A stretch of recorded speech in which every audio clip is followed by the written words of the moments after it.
Today, we are diving into a topic that, let's be honest, affects every single one of us: money.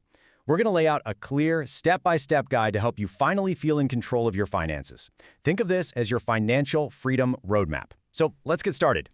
Does this sound familiar? You work hard, right? You earn a salary, but at the end of the month, or maybe at the end of the year, it just feels like you're running in place. You're not getting anywhere.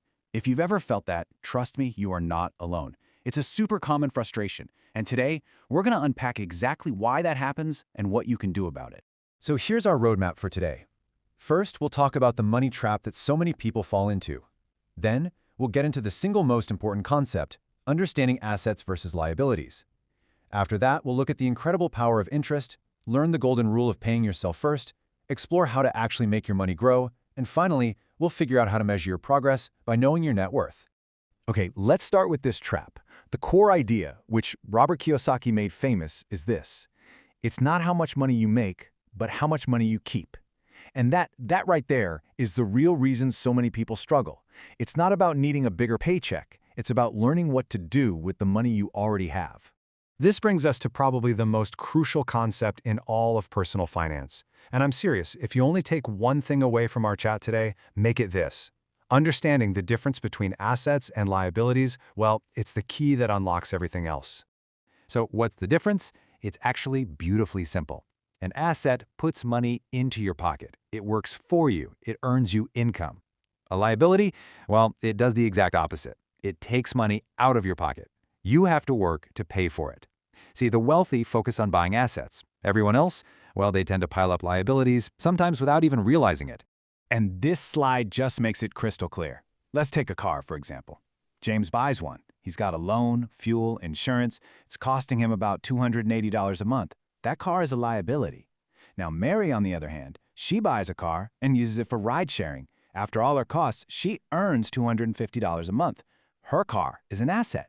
It's the same item, but a totally different financial outcome. The question is just this: does it pay you or do you pay it? Okay, let's move on and see how this all connects. We're talking about interest, which is one of the most powerful forces in the entire financial world. And depending on which side of it you're on, it can either build your wealth for you automatically, or it can trap you in a cycle of debt you can't escape. Now, there are two types of interest you need to know about. Simple interest is pretty straightforward. It's calculated only on your original amount. Easy enough. But compound interest, oh, that's where the magic is. It's calculated on your original amount plus all the interest you've already earned. Your money literally starts making its own money.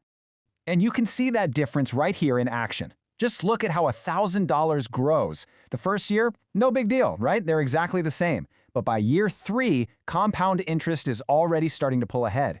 Now just imagine that over 10, 20, or even 30 years, that tiny difference becomes a massive, massive gap. This is how wealth can just explode over time. But, and this is a big but, that same power works in reverse with debt. Just look at Moss's situation. He borrows $500 at 10% monthly interest. In just 1 year, that debt triples to over $1,500. This is the dark side of compound interest. It's how people get trapped, owing way more than they ever borrowed in the first place.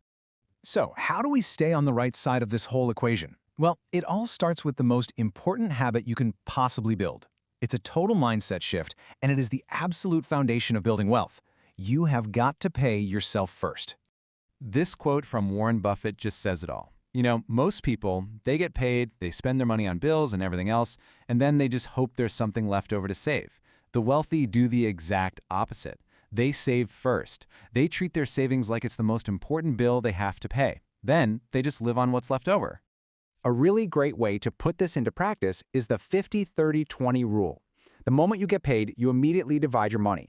50% for your absolute needs, rent, food, 30% for your wants, and a non-negotiable 20% goes straight to savings and paying down debt. Now look, if 20% feels impossible right now, don't worry about it. Start with 5%, or even 2%. The key is to build the habit. And there's so many practical ways to build this habit. You could join a rotating savings group like Asusu. You could set up automatic transfers with mobile money, which is super easy. You could use a simple cash envelope system for your expenses, or maybe try a fun goal like the 52-week challenge. It really doesn't matter which one you choose. The best system is the one you'll actually stick with. Okay, so once you've built that habit of saving and you've got a little emergency fund tucked away, it's time for the next step. This is where you really start to accelerate your journey. We move from just protecting your money to actively making your money work for you. And we're talking about investing. So it's really crucial to understand the difference here. Saving is all about safety. It's for your emergency fund, that buffer for when, life happens. Investing is for growth. Yeah, it involves more risk, but it's how you build real long-term wealth. The rule is simple. Save up your emergency fund first, then you can start investing. And you do not need a lot of money to start. There are tons of accessible options out there. You could start a small business. Look at Fatu. She used $200 to buy and sell fish and made a 75% return. That's incredible. You could buy a small plot of land, invest in agriculture, or even just invest in your own skills to increase what you can earn. But before you jump in, you have to know the rules. First, never invest your rent money or money you can't afford to lose. Second, understand exactly how the investment works. Don't put all your eggs in one basket. Be patient. And please, please be so careful of scams that promise guaranteed high returns or want you to double your money in a month. If it sounds too good to be true, it almost always is. Okay, we've covered saving, we've covered investing. So how do you track your progress? How do you know if you're winning? Well, this brings us to our final and really crucial step, your financial report card. We're going to calculate your net worth. This is the golden formula of personal finance. It's so simple.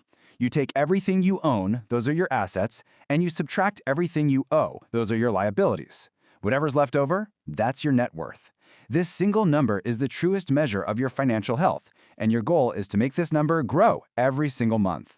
Let's look at a real example here. This is Blessing's balance sheet. On the left side, you've got all her assets, her cash, savings, her shop inventory, and that totals up to $1,245. On the right are her liabilities, what she owes, which is $350. So we do the math. Her assets minus her liabilities gives her a positive net worth of $895. She is absolutely on the right track. And you can do this too. Here is your action plan. This week, your mission is to create your own balance sheet. This month, start tracking your spending and make a plan to attack your biggest debt. And within a year, set a goal to build a $200 emergency fund and grow your net worth. These are concrete, totally achievable goals. Let's end on this final thought. Ultimately, this journey isn't just about piling up a bunch of money. It's about freedom. It's about giving yourself choices. When you understand and you control your finances, you have the power to actually design the life you want to live. So, we've laid out the entire roadmap for you, from understanding the money trap all the way to measuring your own net worth. The knowledge is now yours. So the only question left is, what are you going to do with it? What's your first step going to be?